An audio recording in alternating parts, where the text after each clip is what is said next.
Magandang araw sa lahat, welcome po ulit dito sa atin channel ang Biyahe y Komida. Maraming salamat sa lahat ng nag-subscribe, indeed. Punta tayo sa atin topic, August 12, 2025. TGIS Barkada, may reunion sa ika-800 episode ng Family Feud.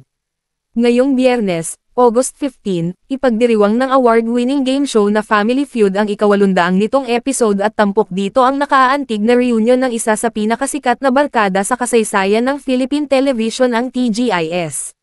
Thank God it's Sabado. Sa pangunguna ni Kapuso Primetime King Dingdong Dantes, ang special episode na ito ay higit pa sa isang laro, ito ay isang selebrasyon di umano ng pagkakaibigan, alaala, at ang epekto ng isang palabas na tumatak sa isang henerasyon.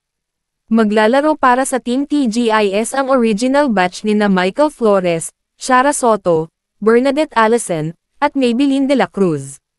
Makakaharap nila ang mga sumunod na henerasyon ng TGIS stars, ang 90s teen barkada nina Kim De Los Santos, Polo Rovoles, Maui Taylor, at Chico Ventosa.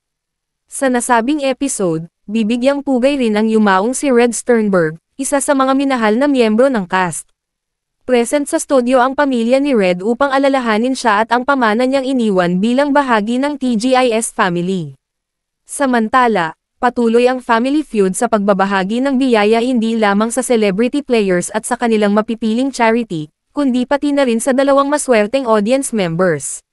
May pagkakataon silang manalo ng 10,000 sa pamamagitan ng pagsagot sa mga survey.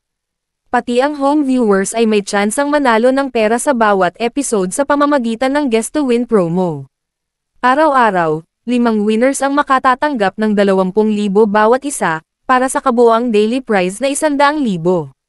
Napapanood ang Family Feud, tuwing Lunes hanggang Biyernes, 5:40 PM sa GMA7. Sabay-sabay natin abangan ang reunion ng TGIS Barkada sa Family Feud ngayon darating na Friday episode, August 15. At yan ang ating latest Showbiz Chika update for today. Huwag kalimutan mag-subscribe, click the notification bell for more Showbiz Chika updates, like and share the video at suportahan po ang ating Facebook page. Maraming salamat sa lahat ng nag-subscribe indeed. Magandang buhay sa lahat, adios!